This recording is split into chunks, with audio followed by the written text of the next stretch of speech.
C'est la messe des familles. C'est vrai que les activités scolaires ont repris il y a juste une semaine. Et cela explique peut-être en partie pourquoi il y a moins d'enfants que la première fois qu'on a eu la messe des familles. Avec les peu d'enfants de notre assemblée, nous allons essayer de percevoir la lumière de la parole de Dieu, de la recevoir et de la garder, de sorte que chacun puisse avoir l'occasion de rayonner de cette parole au cours des jours suivants, les jours de la semaine. Car on ne peut pas sortir de la messe et aller vivre comme si une rencontre n'avait pas eu lieu, comme si le Christ ne s'était pas invité dans nos vies, comme si le Christ n'a pas été donné et reçu. Alors, je pose la question, pas qu'aux enfants, mais à toute l'Assemblée, d'après vous, qu'est-ce que vous pensez? Quel est le plus grand connaisseur de la Bible? Quel est le plus grand connaisseur de la Bible? La Bible en tant que livre de la parole de Dieu. Qu'est-ce qui le connaît, ce livre-là, le mieux de tous? Le Christ lui-même, il est parole de Dieu. Donc, hormis le Christ, hormis les grandes figures bibliques, qui est le plus grand connaisseur de la Bible? Oui? Pardon? Satan. J'ai entendu Satan? Bonne réponse. Bonne réponse. C'est lui. Alors, dans ce passage d'évangile, on ne parle pas de Satan, mais on parle de qui? On parle du diable. Diabolos. Diable. Si on essaie de comprendre ce mot, comment il est composé, du grec diabalone, c'est-à-dire diviser, séparer, désunir. Eh bien, celui qui est capable de séparer ce qui à l'origine n'est qu'un, c'est celui qui a une vue globale de cette entité pour pouvoir mettre en place des mécanismes de division, de séparation, de désunification. Le diable est le plus grand connaisseur de la parole de Dieu, de la Bible, et il va se servir de sa connaissance pour nous amadouer, pour nous attirer vers lui, pour nous faire baisser la garde, pour nous présenter des apparences attirantes, afin de nous déjouer de notre trajectoire, de nous faire sortir du chemin que le Seigneur a tracé pour nous. C'est tout ce qu'il a toujours fait. Alors le diable, vous pouvez l'appeler le tentateur, le diviseur, le manipulateur.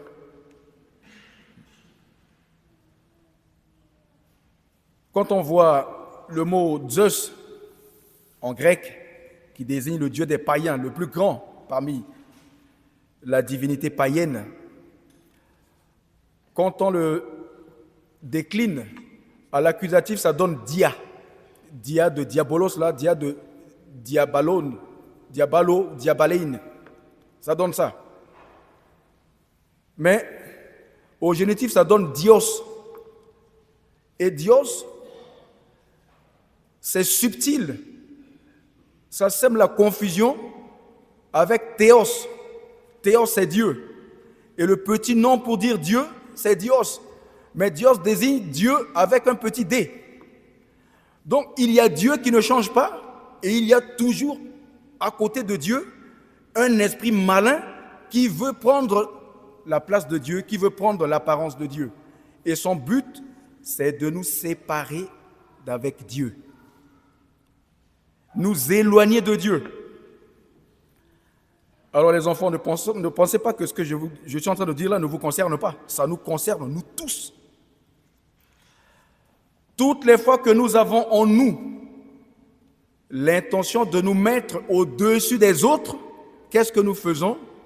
Nous essayons de diviser, nous essayons de séparer, nous essayons de créer du désordre. Ça veut dire que nous sommes possédés par l'esprit du diable, l'esprit du diviseur. Mon père est le plus beau, il est le plus fort, il est le plus riche. Esprit du diable. Quand je refuse de partager, je veux tout garder pour moi. Je me distingue des autres. Esprit du diable. Quand je me moque de celui qui est faible, parce qu'il est moins malin, et je me crois plus fort à cause de cela, et que je m'en moque, je suis manipulé par le diable. Je subis l'influence du diable.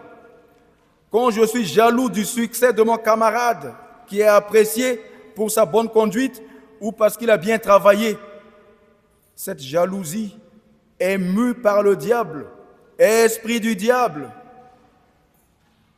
Rappelons-nous, lorsque Saint Pierre, le grand Pierre là, il n'était pas encore le grand Pierre, il s'appelait Simon tout court.